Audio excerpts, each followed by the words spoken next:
और दूसरा जो ब्रोकरेज के रडार पे। स्टॉक से न्यूज के लिए हर्षदा स्क्रीन में, ब्रोकरेज के लिए यतिन को जोड़ लेंगे। पहले HCL टेक्नोलॉजीज, कुछ हद तक हमने डिस्कस करा था बिग स्टॉक्स की कड़ी पे, लेकिन पूरी खबर क्या है हर्षदा जान लेते हैं। बैती साहब, चार्ट आप रेडी रखना, आज IT आपके रडार पे है। हर्षदा, क्या खबर? दो डेवलपमेंट्स है आशीष HCL टेक के लिए। पहले तो इन्होंने जो 2300 करोड़ यानी कि $278 मिलियन का जो डील साइन की है इनके एग्जिस्टिंग क्लाइंट जर्मनी के एपो बैंक के साथ, वो 7.5 सालों की डील है। यहाँ ध्यान रखिएगा 2021 से दरअसल कंपनी एपो के साथ काम कर रही है और यहाँ पर कुछ और ऑपरेशंस भी ये अंडरटेक करते हुए दिखाई देंगे। यही नहीं, कंपनी ने यह भी मेंशन किया कि ग्लोबल मेडटेक कंपनी ओलंपस नाम की, उनके साथ भी दरअसल इंजीनियरिंग एंड R&D पार्टनरशिप वो दरअसल एक्सपैंड करते दिखाई देंगे। ये बेसिकली एक डेडिकेटेड प्रोडक्ट सेंटर ओलंपस के ऑपरेशंस के लिए हैदराबाद में खोलने वाले हैं और इस हैदराबाद के सेंटर से US, यूरोप, मिडिल ईस्ट और साथ ही साथ अफ्रीका के मार्केट्स को एड्रेस किया जाएगा। तो दो डेवलपमेंट्स हैं HCL टेक के लिए। दोनों एग्जिस्टिंग कॉन्ट्रैक्ट्स पार्टनर्स जो हैं उनके साथ अब कॉन्ट्रैक्ट्स को और मजबूत कंपनी कर रही है। ओके, HCL टेक्नोलॉजीज, अच्छी खबर। दो खबर। मॉर्गन स्टैनली की रिपोर्ट, ओवरवेट का कॉल, 1650 के लक्ष्य है। 1425 पे ये स्टॉक चल रहा है, यानी कि अच्छी खासी अपसाइड मॉर्गन स्टैनली को नजर आती है। हाईलाइट उन्होंने रखा है कि भाई फाइनेंशियल सर्विसेज वर्टिकल में डील्स आना, बड़ी डील्स आना, ये दिखा रहा है कि डील विंस का मोमेंटम स्ट्रांग बना हुआ है। अपनी एग्जिस्टिंग पार्टनरशिप को और सीमेंट करती हुई ये कंपनी, और इस तरह की डील विंस इनके ईयरली गाइडेंस को अचीव करने में मदद करेंगे, तो उनका शायद कॉन्फिडेंस बढ़ रहा है स्टॉक को लेकर। लेकिन बैती साहब, LTTS जब टटोला था सुबह टॉप कॉल्स के लिए, तो HCL टेक स्क्रीन पे आया था, रडार पे आया था क्या? है अट्रैक्टिवली प्लेस्ड या नहीं? जी आशीष जी, इनफैक्ट आया था HCL टेक। सिर्फ हमने न्यूज़ फ्लो के कारण नहीं लिया, क्योंकि हमें लगता है कि शायद इसमें आज गैप अप ही खुलेगा और जो एंट्री करने का मौका है वो शायद नहीं मिल पाए। चार्ट सेटअप काफ़ी अच्छा बना हुआ है, क्योंकि 200 EMA पे के पर स्टॉक 3 दिन से सस्टेन कर रहा है और अच्छा बाइंग इंटरेस्ट इसमें कंटिन्यूसली देखने मिल रहा है। तो हमें लगता है कि 1400 जो का लेवल ही इसका स्टॉप लॉस रहना चाहिए, एक अच्छा सपोर्ट लेवल है। तो 1400 के स्टॉप लॉस से इसमें खरीदारी की सलाह है। 1460 का पहला टारगेट एंड 1500 के सेकंड टारगेट के लिए इसमें पोजीशन बनाई जा सकती है। टेक्निकली भी बढ़िया लग रहा है। हाँ, ये बात अलग है, खबरों के चलते गैप अप होगा और इसीलिए बहिती साहब ने नहीं चुना, इसीलिए LTTS आज का प्रिफर्ड पिक था।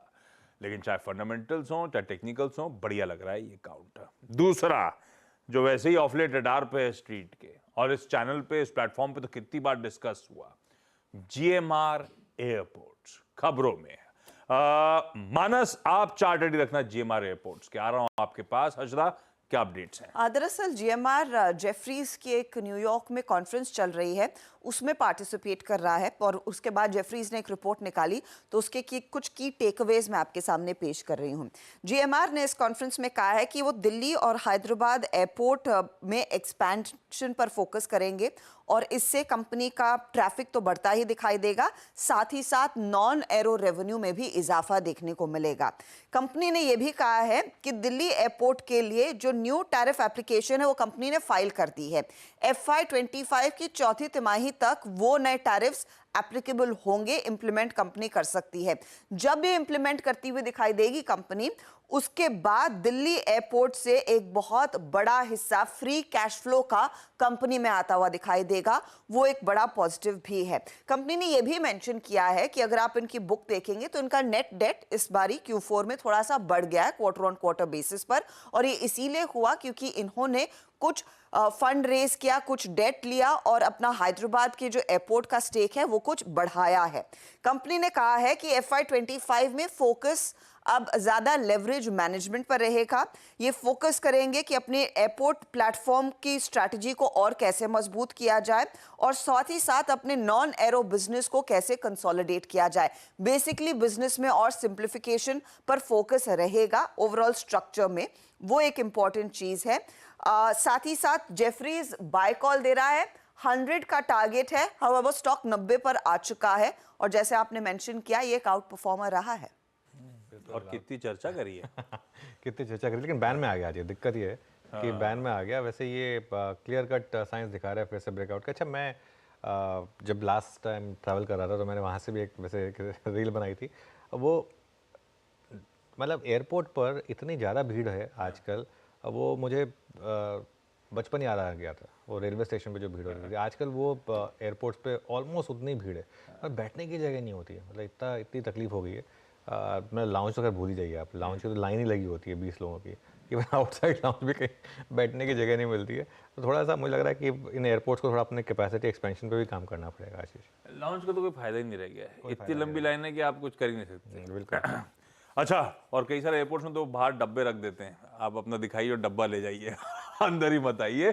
लेकिन GMR एयरपोर्ट्स वाकई दिल्ली, हैदराबाद, गोवा, इस तरह के मार्की एयरपोर्ट्स ऑपरेट करने का काम, कुछ दिन पहले मैं अपडेट्स देख रहा था इसके लैंड डेवलपमेंट के, दिल्ली एयरपोर्ट के, और शायद दिल्ली का सबसे बड़ा मॉल वहीं एयरपोर्ट लैंड पे बनता हुआ आपको नजर आएगा। गजब प्लान्स हैं, खैर देखते हैं जैसे अनफोल्ड होंगे।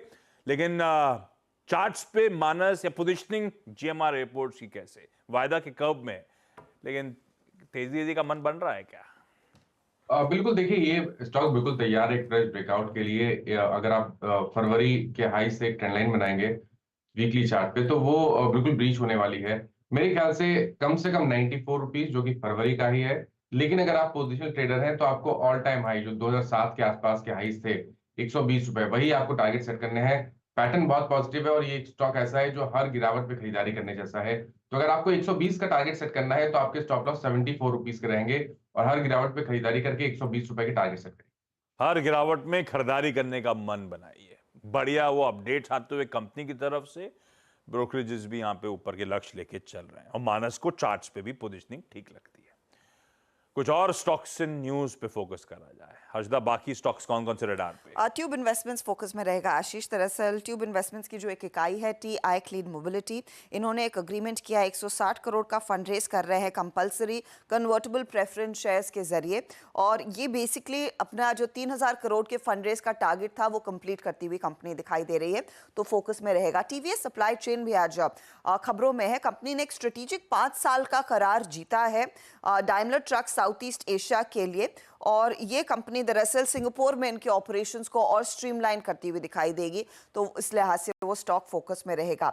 कल ऑफ कोर्स हमने वो बड़ी ब्लॉक डील देखी थी इंटरग्लोब एविएशन में, उसमें से एक बड़े खरीदार का नाम सामने निकल कर आया है, जहां पर इंटरग्लोब एंटरप्राइजेस प्राइवेट लिमिटेड यानी कि भाटिया परिवार ने करीब 1.9% स्टेक बेचा। उसमें से 0.8% का हिस्सा सिटी ग्रुप ने खरीदा है। City group global markets Mauritius private limited ने करीब कल 31 लाख शेयर खरीदे हैं मार्केट से, या फिर उस ब्लॉक डील में। डॉलर इंडस्ट्रीज आज खबरों में है। डॉलर इंडस्ट्रीज के लिए डेवलपमेंट ये है कि कंपनी ने कहा है हाईएस्ट एवर रेवेन्यू इन्होंने FY24 में अचीव कर लिया है, रिकॉर्ड कर लिया है। अब कंपनी का फोकस है कि 2027 तक 50 एक्सक्लूसिव ब्रांड आउटलेट्स दक्षिण भारत में खोलता हुआ दिखाई देगा। इनफैक्ट इन्होंने महेश बाबू को एज अ ब्रांड एम्बेसडर भी साइन कर लिया है, और ये बेसिकली कह रहे हैं कि साउथ इंडिया में 50% तक की सेल्स ग्रोथ इसी साल FY25 में आती हुई दिखाई देगी, तो वो कंपनी का अब फोकस रहेगा। ध्यान में रखिएगा आप गो डिजिट इंश्योरेंस पर भी Q4 के नंबर्स आ चुके हैं। ग्रॉस रिटर्न प्रीमियम में 20% तक का इजाफा है। मुनाफा 104% बढ़कर 53 करोड़ पर आया। टोटल इनकम में भी 72% तक की ग्रोथ देखने को मिली है, 2693 करोड़। नंबर्स अच्छे हैं, अच्छा क्वार्टर कंपनी ने डिलीवर किया है। कैस्ट्रॉल इंडिया ने दरअसल कह दिया है, उन्होंने आइडेंटिफाई कर लिया अपने नेक्स्ट MD को, केदार लेले 5 साल के लिए दरअसल MD के पद पर नियुक्त किए गए हैं। ये कार्यभार संभालेंगे 1 नवंबर 2024 से, जब एग्जिस्टिंग MD सांगवान साहब BP ज्वाइन करते हुए दिखाई देंगे। अब केदार लेले का एक्सपीरियंस 20 सालों का FMCG सेक्टर में रहा है, कंज्यूमर इकोनॉमी पर इनका फोकस रहा है। HUL के साथ दरअसल ये 20 इयर्स बिता चुके हैं, तो देखते हैं वो क्या एक्सपीरियंस ऐड करता है कैस्ट्रॉल की जब ये कमान संभालेंगे। विप्रो और TCS के लिए डेवलपमेंट्स हैं। विप्रो ने एक AI प्लेटफॉर्म लैब 45 लॉन्च किया है। बेसिकली और एफिशिएंसीज बढ़ाने पर फोकस रहेगा। 1000 से ज़्यादा जनरेटिव AI एजेंट्स हैं।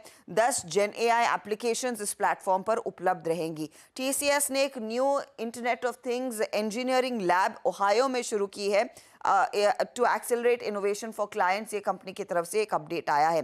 BL कश्यप को दरअसल समन्स मिले हैं सेबी की तरफ से, उस लिहाज से थोड़ा सा नेगेटिव है, लेकिन कंपनी ने कुछ नए ऑर्डर्स का भी उल्लेख किया है। 1000 करोड़ से ज़्यादा ऑर्डर्स इनको मिले हैं डीएलएफ सिटी में। तो अब देखते हैं ये पॉजिटिव खबर का ज़्यादा इम्पैक्ट आएगा या फिर उस सेबी की समन्स को लेकर थोड़ा सा बाजार एंग्शियस रह सकता है।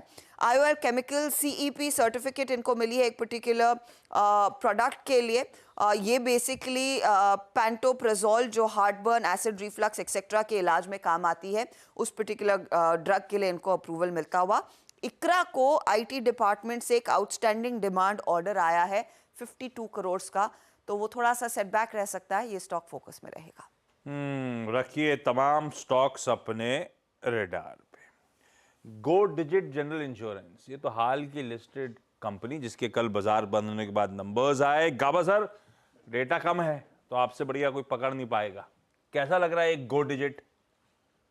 गो डिजिट, GODIGIT, गो डिजिट बीएससी कोड दूं? हाँ, दे देंगे तो अच्छा रहेगा। गो मिल गया ओ मिल गया, बस। हाँ, ठीक ही लगता है। ब्रेकआउट है 310 के आसपास मिला, जब तक 310 के ऊपर है तब तक सब ठीक है। ट्रेड करा 338 पर गो डिजिट।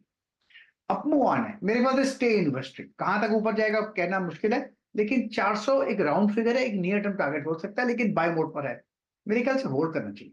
किसी के पास है, लेना है किसी को ले सकते हैं, लेकिन अप मूव ऑन है गो डिजिट।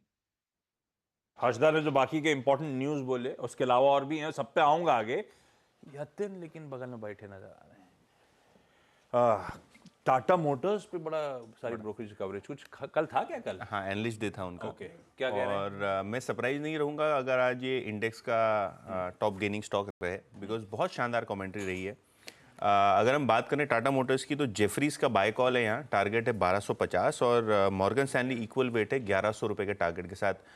अब ये क्या ऐसा मैनेजमेंट ने कह दिया जिसके कारण ब्रोकरेजेस बुलिश दिखाई पड़ रहे हैं? सबसे पहले इनका जो इलेक्ट्रिक व्हीकल सेगमेंट का मार्केट शेयर है, उनका बोलना ये था एनालिस्ट मीट में कि 35% से बढ़ा देंगे वो मार्केट शेयर 20% तक। तो इंक्रीमेंटली जो 5वीं गाड़ी बिकेगी इलेक्ट्रिक व्हीकल कंट्री की, वो इलेक्ट्रिक रहेगी टाटा मोटर्स की। और ब्रेक इवन भी मैनेजमेंट ने गाइड किया, FY26 तक इलेक्ट्रिक व्हीकल कारोबार ब्रेक इवन होगा। इसके अलावा कमर्शियल व्हीकल सेगमेंट में इनको लगता है कि ये डबल डिजिट मार्जिन कर सकते हैं, वो भी एक पॉजिटिव सरप्राइज था। और कहीं ना कहीं पैसेंजर व्हीकल सेगमेंट में इनको लगता है कि अभी इनका बिजनेस स्थिर हो गया है और यहाँ भी आप अच्छी तरीके से प्रॉफिटेबिलिटी देखते हुए नजर पड़ेंगे। अगले वित्त वर्ष में या ये वित्त वर्ष के एंड में JLR भी डेट फ्री करने का इनका टारगेट रहा है, पहले भी इन्होंने कहा है। लेकिन मुझे लगता है जो कमेंट्री इनकी कमर्शियल व्हीकल्स पे और पैसेंजर व्हीकल्स कारोबार पे और जो डीमर्जर ये करने वाले हैं सीवीज और पीवीज कारोबार का, उसको लेके मार्केट थोड़ा बहुत आज एक्साइटेड रहना चाहिए। और ब्रोकरेजेस भी कह रहे हैं कि जो कमेंट्री है काफ़ी शानदार रही है मार्जिन्स और ओवरऑल मार्केट शेयर को लेके। बिल्कुल। कल काफ़ी चला था ये स्टॉक वैसे, कल आ गया था 11-12 बजे अपडेट आ चुका। हाँ, लेकिन जैसे यतिन बोल रहे हैं कि क्योंकि ब्रोकरेजेस ने भी इस पर पॉजिटिवली लिया और न्यूज़ अच्छी है, तो शायद आज थोड़ा सा और इसमें एक आपको पुश मिले यहाँ पर। आशीष चतुर्वेदी, आपके पोर्टफोलियो में आई एम श्योर होगा टाटा मोटर्स, क्या व्यू रहेगा स्टॉक पर? काफ़ी पॉजिटिव व्यू है अनुज इसके अंदर में। एक तो हमारा ये मानना है कि पहले तो हम भी ये मानते हैं 1200-1250 की जो ट्रेजेक्ट्री है वो जल्दी टाटा मोटर्स के स्टॉक में देखने को नजर आएगी। सेकंड, कल जो एनालिस्ट डे था वो डोमेस्टिक बिजनेस पे फोकस था। वहां पर पे उन्होंने एक बहुत ही इंटरेस्टिंग बात ये कही कि अब जो कमर्शियल व्हीकल्स का जो बिजनेस है वहां पर पे अब आप एक देखेंगे कि मिड सिंगल डिजिट आपको हमेशा ग्रोथ 4-5 साल देखने को मिलेगी, क्योंकि जिस तरह से गवर्नमेंट का फोकस इंफ्रा पे है, केपेक्स पे है, तो ये कमर्शियल व्हीकल में जो हमेशा हम एक वोलेटिलिटी देखते थे वो शायद अब वोलेटिलिटी इसके अंदर में काफी सिग्निफिकेंटली कम होते जाएगी। एक्सपोर्ट का जो बिजनेस है वो काफी अच्छा करेगा और डोमेस्टिक बिजनेस में हमने देखा है कि जिस तरह से उन्होंने ईवी के अंदर में एक बहुत बड़ी लीड ली, जो प्रोडक्ट लॉन्च की उनमें काफी अच्छा ट्रैक्शन आया। ये सभी चीज टाटा मोटर्स के लिए काफी पॉजिटिव रहेगी। और अब इस वीक में JLR को भी लेकर के भी एक एनालिस्ट डे होगा और जिसके अंदर में हमारा मानना है कि प्रीमियमाइजेशन पे काफी फोकस रहेगा और एक जो पुश स्टाइल ऑफ एक काम किया जाता है उसके अंदर में ना रख के जैगुआर को एक पुल प्रोडक्ट बनाने की तैयारी रहेगी, प्रीमियम प्रोडक्ट के तौर पे उसकी पोजीशनिंग होगी। तो इसके चलते हमें लगता है कि टाटा मोटर्स में ओवरऑल ग्रोथ काफी स्ट्रांग होगी और एक टॉप पिक हमें लगता है पूरे ऑटो स्पेस में टाटा मोटर्स भी देखने को नजर आ सकता है। टॉप पिक नजर आएगी भाई टाटा मोटर्स पूरे स्पेस में। कल भी बढ़िया मूव्स थे और आज भी ब्रोकरेजेस के थम्स अप के बाद ये स्टॉक वापस रडार पे। कुछ और इंपॉर्टेंट खबरें। एमतार इसमें रह के आप लोगों ने नोटिस करा होगा प्रमोटर्स की सेलिंग। लास्ट जब मैं केवाईसी करता था प्रमोटर से तब बातचीत करी थी।